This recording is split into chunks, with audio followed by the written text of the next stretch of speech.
చదువుతో పాటు skills, placements తో పాటు సక్సెస్ సందీప్ యూనివర్సిటీ మాత్రమే అందిస్తుంది.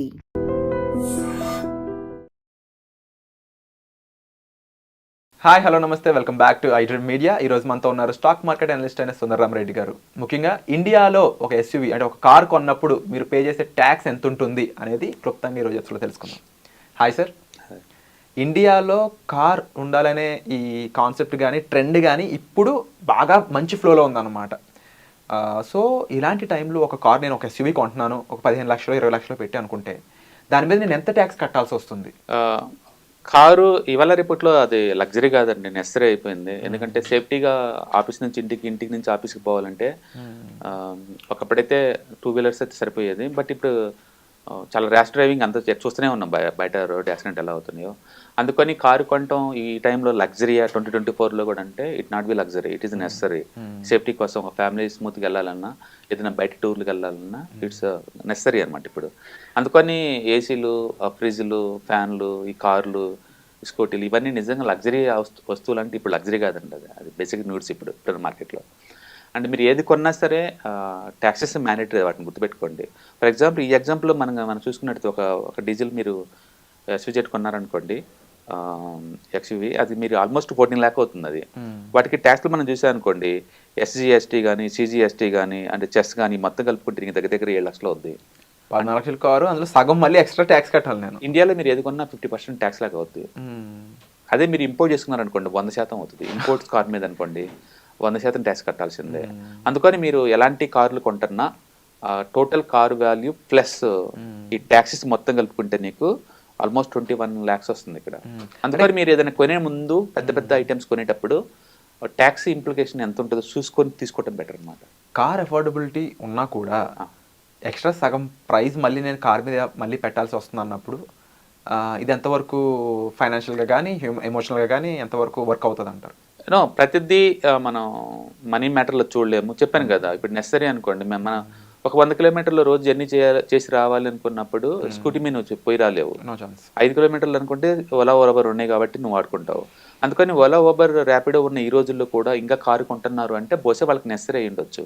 ఓకే, నెసరీ అన్నప్పుడు తప్పదు, ఇంకా ఆ రేట్ ఇలా ఉంటాయి కాబట్టి. ఓకే, అంటే బెస్ట్ థింగ్ ఏంటంటే ఒక 4-5 సంవత్సరాల ముందే ప్లాన్ చేసుకున్నారు అనుకోండి, ఏదైనా మ్యూచువల్ ఫండ్ అలాంటి వాటిలో ఒక 5 లాక్ పడేసాం అనుకోండి, అవి గ్రో అయిన తర్వాత వాటిని ఎస్డబ్ల్యూపీగా పెట్టేసేసి ఇలాంటి వాటిని ఈఎంఐలా పెట్టుకుని కొనుక్కోవచ్చు అనమాట, తప్పేం లేదు.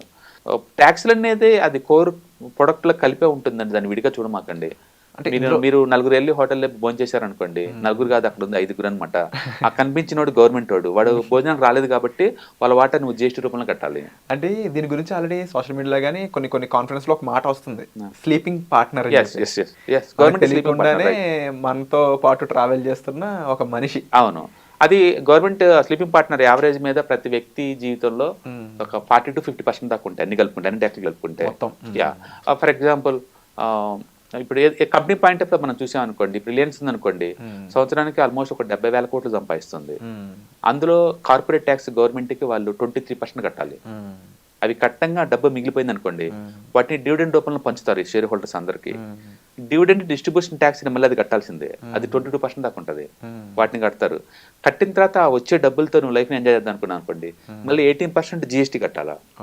అంటే అక్కడ కంపెనీ వాళ్ళకి కార్పొరేట్ ట్యాక్స్ కడుతున్నారు, డివిడెండ్ వచ్చినందుకు నువ్వు ఇన్కమ్ డివిడెండ్ డిస్ట్రిబ్యూషన్ ట్యాక్స్ కడుతున్నావు, ప్లస్ ఆ వచ్చిన డబ్బులు నువ్వు ఏదైనా ఎంజాయ్ చేద్దాం అనుకుంటే మళ్ళీ జిఎస్టీ కట్టాల్సిందే. అందుకని డిఫరెంట్ స్టేజ్ల్లో ట్యాక్స్లు అనేది మామూలు విషయం అనమాట. నువ్వు వద్దనుకుంటే ఫైనాన్స్ కూర్చుండి అంతే.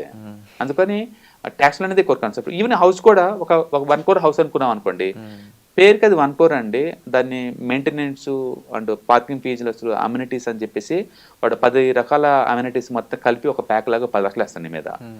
ప్లస్ గవర్నమెంట్కి రిజిస్ట్రేషన్కి వెళ్తాం కాబట్టి అక్కడ ఒక 10 లక్షలు ఉంటుంది, 20 లక్షలు. ప్లస్ ఇంటీరియర్ డెకరేషన్ చేసుకోవాలి కాబట్టి వుడ్ వర్క్ ఏమి ఇవ్వరు కదా, దానికి 20 అవుద్ది. అంటే మీకు 40% దాకా అవుద్ది మళ్ళీ. అంటే ఒక 1 కోటి రూపాయలు ఇల్లు అని చెప్పాడంటే అవతల వాళ్ళు నీకు ఇంకో 40+ అవుద్ది నీకు గ్యారెంటెడ్గా. అలా చూసుకొని మీరు వెళ్ళాలి తప్ప నాకు ట్యాక్స్లు వద్దు అంటే కుదరదు అక్కడ. అవి దాంట్లో పార్ట్ అనమాట అవన్నీ. సో ప్రొడక్ట్ మీద ట్యాక్సేషన్ అనేది మనం తగ్గించలేని పరిస్థితి. అవి తగ్గించలేవు.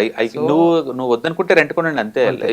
ఓలా ఓబర్ తీసుకోండి, కార్ వద్దా ఓలా ఓబర్లో తీసుకొని జర్నీ చేసుకోండి, ఇల్లు వద్దా రెంట్ తీసుకొని స్టే చేయండి, ఆప్షన్ లేదు ఇందులో. వాటికైతే ఈ ట్యాక్స్ కట్టే పని లేదు. అఫోర్డబిలిటీ పెంచుకోవడం ఎలా అంటే అంతే. నేను చెప్పాను కదా, మీరు ముందే ఒక 4-5 ఇయర్స్ ముందే ప్లాన్ చేసుకున్నాను అనుకో, కారు కొందామన్నా, ఒక ఇల్లు కొందామన్నా ఒక 10-15 ఇయర్స్ ముందే ప్లాన్ చేసుకోవడం ద్వారా మనం ఒక ఆర్గనైజ్ చేసుకోవచ్చు. నువ్వు అలా ఆర్గనైజర్ చేసుకున్నా సరే ఇన్కమ్ పెంచుకోవచ్చేమో కానీ ఈ ట్యాక్స్ తప్పించుకోలేవు కదా. ట్యాక్స్ అనేది కట్టాల్సింది. అందుకని ప్లాన్డ్గా ఉండాలి ప్రతి. అందుకనే లైఫ్లో ప్రతి స్టేజ్లో ప్రతి ఈవెంట్కి నువ్వు ముందే ప్లాన్ చేసుకోవాలా. 25 to 30 ఏజ్లో మ్యారేజ్ చేసుకుంటాం, సడన్గా వచ్చింది ఏం కాదు మ్యారేజ్. మ్యారేజ్ అయిన తర్వాత గోల్డ్ ఒక 5 lakh, మ్యారేజ్కి ఎక్స్పెండిచర్ 10 lakh, 15 lakh దాకా ఈజీగా అయిపోద్ది ఇవాళ రేపట్లో. నేను ప్లాన్ చేసుకోలేదంటే వర్కౌట్ అవ్వదు కదా, ప్లాన్ చేసుకోవాలి. తర్వాత ఒక 4-5 years కిడ్స్ వస్తారు, కిడ్స్కి ప్లాన్ చేసుకోవాలి, వాళ్ళ ఎడ్యుకేషన్కి, హైయర్ ఎడ్యుకేషన్కి ప్లాన్ చేసుకోవాలి, ఒక ఇల్లు కొనడానికి ప్లాన్ చేసుకోవాలి, ఒక రిటైర్మెంట్కి ప్లాన్ చేసుకోవాలి. ప్రతిదీ ఫైనాన్షియల్ ప్లానింగ్ అయ్యి. అంటే మీరు ఏది కొన్నా సరే ఇట్స్ ప్లానింగ్ అనమాట. ఎవ్రీ మంత్ కూడా మీ డబ్బుల్ని బడ్జెట్లో లెక్కేసుకోవాలి ముందే, స్పెండ్ చేయకముందే. అందుకని ఒక డిసిప్లైన్ మేనర్లో ఒక బడ్జెటింగ్తో ప్లాన్ చేసుకొని ఇలాంటి వాటి కొనుక్కోవడం ద్వారా ఏంటంటే మనకు అఫోర్డబిలిటీ ఉందా లేదా, తర్వాత ట్రాప్ అవ్వకుండా ఉంటామా లేదా అని మనం చూసుకుంటాం. నీ కొన్ని ఛాయిస్ 2, ఈఎంఐల ద్వారా ట్రాప్లోకి వెళ్ళిపోతారా, ఈఎంఐలతో గొడవ లేకుండా ఉన్న దాంట్లో ప్లాన్ చేసుకుంటే లైఫ్ ముందుకు వెళ్తారు. 2 ఛాయిస్. ఇటు వెళ్తే ఈఎంఐ కట్టుకుంటే ట్రాప్లోకి వెళ్ళిపోతారు, మోర్ వాళ్ళు కట్టుకుంటూ పోవాలి. ఇటు వెళ్తేనేమో ముందే ప్లాన్ చేసుకున్నారు కాబట్టి ప్రతిదీ ఆర్గనైజ్డ్గా ఉంటుంది కాబట్టి బాగుంటుంది అనమాట. అందుకని టూ మచ్గా ఈ గవర్నమెంట్ మీద మనం కంప్లైంట్ చేసే బదులు ఈ ట్యాక్స్లు అవి అని మొత్తం కాంప్రహెన్సివ్గా మనకి ఎంత కట్టాల్సి వచ్చింది ముందే ప్లాన్ చేసుకొని ఒక 4-5 years ముందే కనుక మీరు ప్లాన్ చేసుకుంటే మనం తక్కువ రేట్. సపోజ్ ఇప్పుడు ఇక్కడ 20 లక్షలు అనుకుంది ఎగ్జాంపుల్ కారు, నాకు నేను 6-7 lakh నేను ప్లాన్ చేసుకుంటాను ఒక 5 years బ్యాక్ చేసుకున్నాను అనుకోండి. 5 lakh మ్యూచువల్ ఫండ్లో పెట్టాను, అది కనుక ఇయర్లీ 20% గ్రో అవుతుంది అనుకోండి, కొంచెం అమౌంట్ పెరగంగానే అవి 10 lakh అవ్వగానే అందులో ఉంచి నేను ఎస్డబ్ల్యూ పెట్టుకుంటాను, లోన్ తీసుకుంటాను, కార్ లోన్. టాక్సేషన్ పెరగడం ద్వారా ఫైనాన్షియల్ ఎడ్యుకేట్ అవుతారు జనాలు. ఫైనాన్షియల్ ఎడ్యుకేషన్ అనేది కోర్ పార్ట్ అండి. మీరు ఏ డిసిప్లిన్లో మీరు వెళ్ళండి, మీరు డొమైన్ ఇంజనీరింగ్ కావచ్చు, లా కావచ్చు, మెడిసిన్ కావచ్చు, అగ్రికల్చర్ కావచ్చు, మీ డొమైన్ ఏదైనా కావచ్చు, ఎక్కడైనా వర్క్ చేసి ఉండొచ్చు. ఎండ్ ఆఫ్ ది డే మీరు ఎందుకు ఈ వర్క్ చేస్తున్నారు అంటే మనీ కోసం చేస్తున్నారు. ఆ మనీని మీరు ఆర్గనైజ్డ్గా, ప్లాన్డ్గా బడ్జెటింగ్ చేసుకొని ఖర్చు పెట్టకపోతే కష్టం, మీకు ట్రాప్ అయిపోతారు ఈజీగా.